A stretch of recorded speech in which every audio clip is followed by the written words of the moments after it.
It's a new year, folks, and it's a new episode of Radio Free Innsmouth. So what do we got for New Year's specials around it? 제가 V앱을 너무 안 한다고. Yeah, it's a little tricky to figure that out because this program started out as a mid-roll segment on a podcast way back when. So even though the first upload date on this channel is like January something of 2019, that's not really when that episode is from. And I don't remember what the first, original annual anniversary episode of RFI was. But on this channel, the definitive New Year's anniversary thing that I can remember was the Pestilence episode. So maybe that can be a tradition now. We cover some kind of old school death metal thing. And what better band to do that with than Edge of Sanity? 아니 촬영 같은 거 하다 보면은. Yeah, I know. We covered Edge of Sanity way back on episode 52. But okay, here's the thing. That was kind of a weird episode because one, I forgot to put the fucking backing track in, so it sounded like, "Hey guys, did you know Edge of Sanity was started in 1989 by Dan Swano?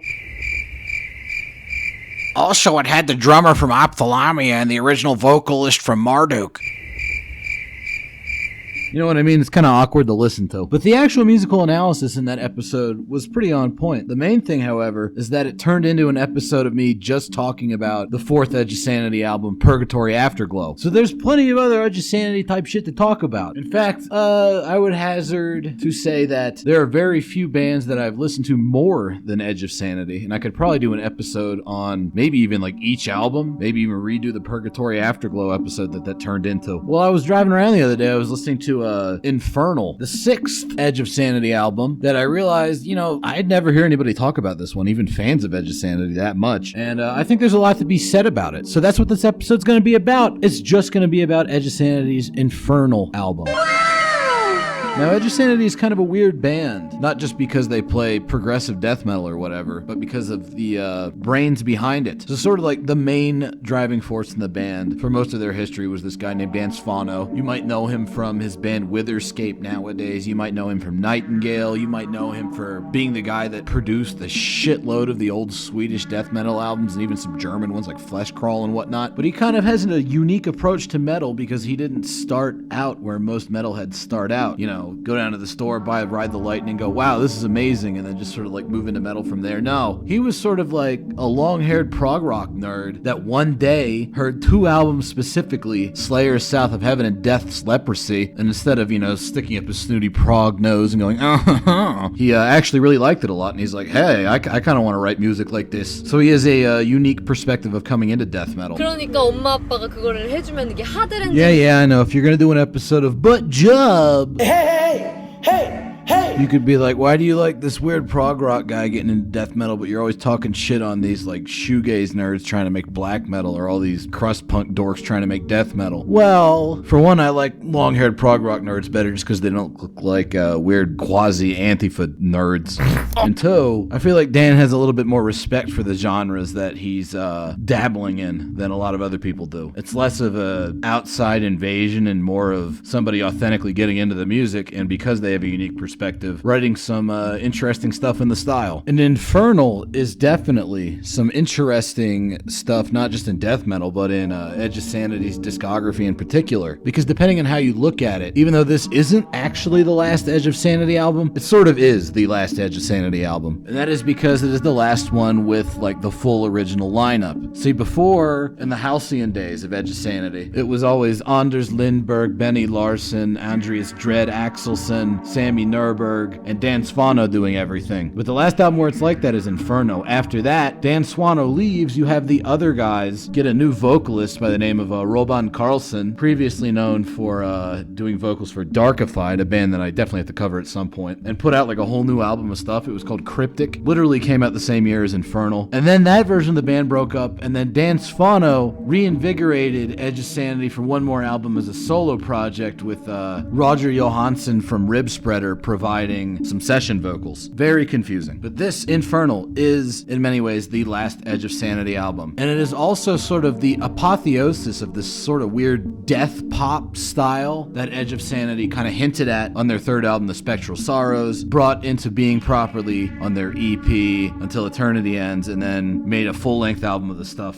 for Purgatory Afterglow. What the fuck is death pop? I mean, you're probably thinking it's going to be something like...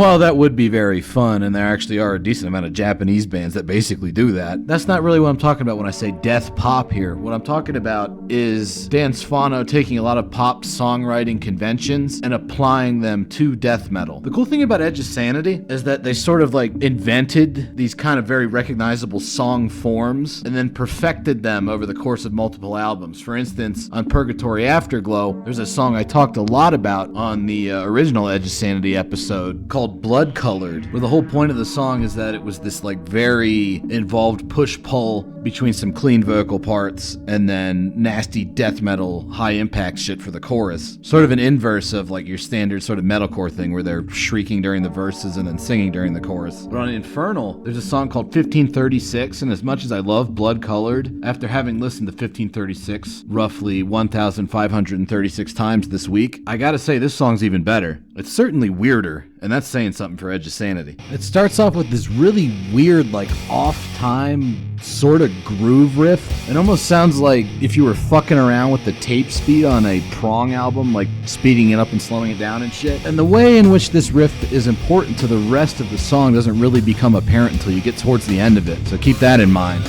Anyways, here's the pre-verse riff. It has this odd sort of Peter Frampton style wow talk box effect on the lead guitar. That's pretty neat, pretty fucking strange already. Then we get into the clean vocals right here. He uses two styles in this song. This is sort of like his normal clean vocal style, but when he gets into the pre-chorus, he puts a lot more soul into it. Here's where it changes up. Check this shit out, dude. It's nuts.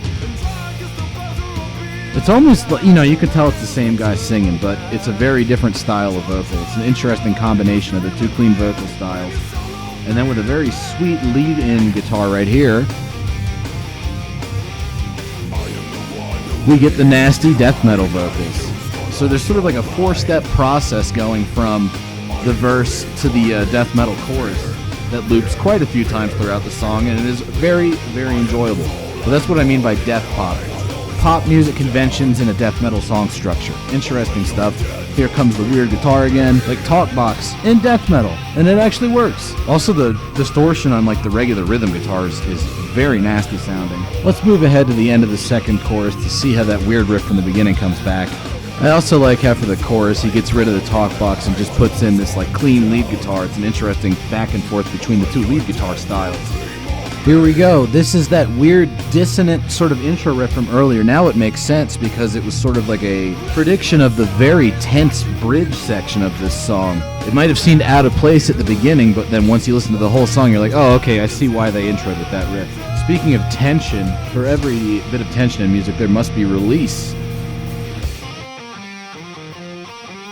And he does that by bringing the lead guitar back in for a final repetition of the chorus. That's what I mean by death pop. It's these like pop concepts of tension and release and chorus repetition applied to a very dark sort of death metal song. And it's interesting stuff, goddammit. But this album isn't just all death pop either. There's plenty of like much more straight up death metal style songs.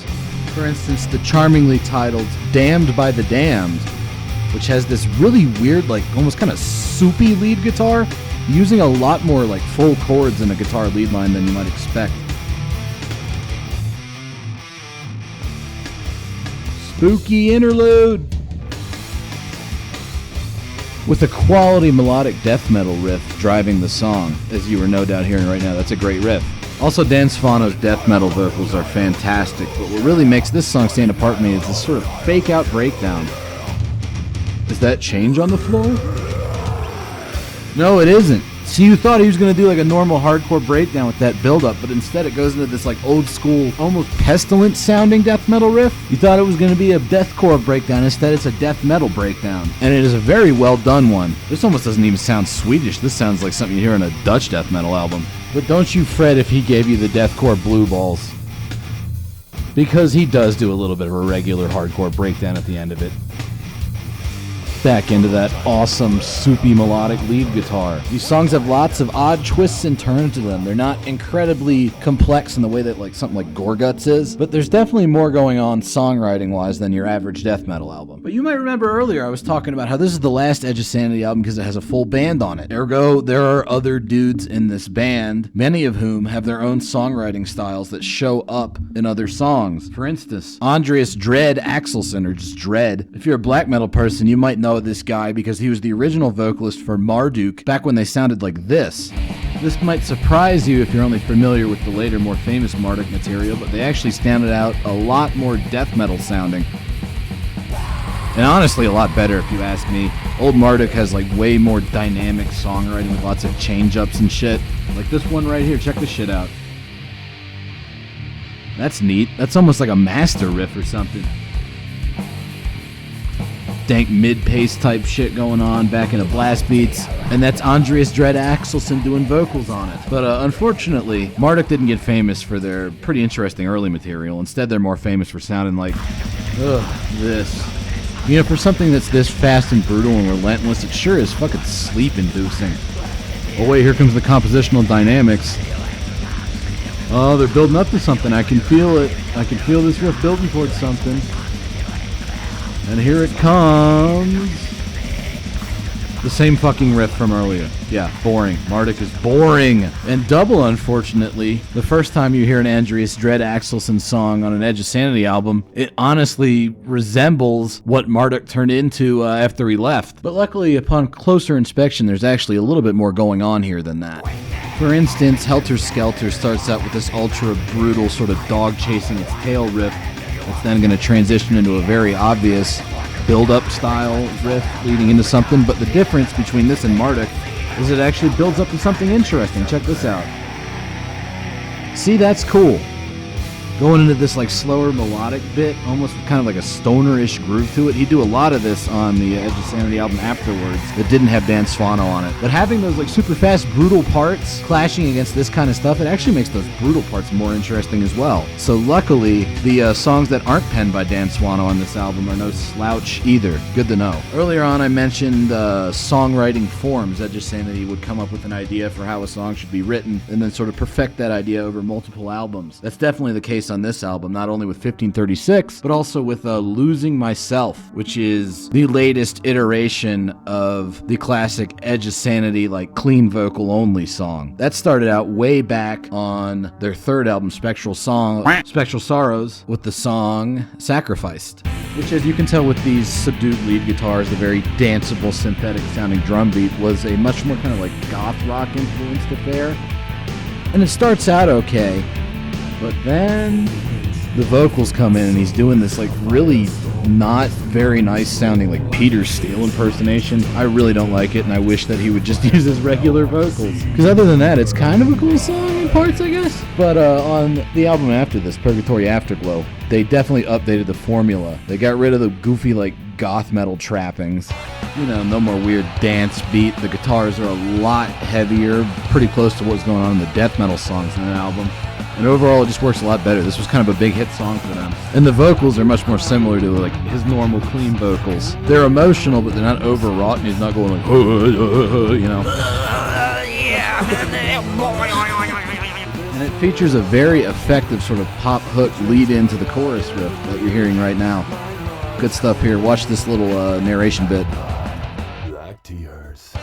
See, that's good stuff. The hook on fucking Sacrificed sucked. Check this garbage out.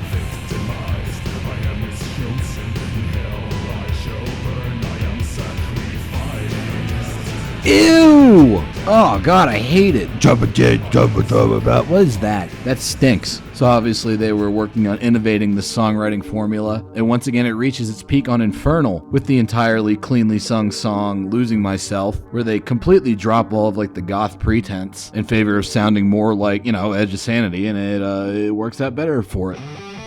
With the great high energy, classic Edge of Sanity lead guitar melodic riff driving the whole thing. That's excellent stuff. Now, if only the vocals... Oh, they're great too. They're much more high energy. Much more, you know, Dan Swano sounding, less like he's trying to sound goth, more like he just sounds like himself. Kind of funny, a song called Losing Myself.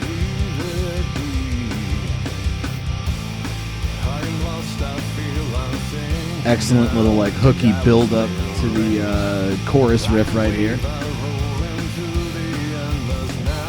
This chorus is awesome. That fucking bar chord, dude. That is nice. That is sexy. No homo. Now watch, he's gonna get super soulful here. This is dank.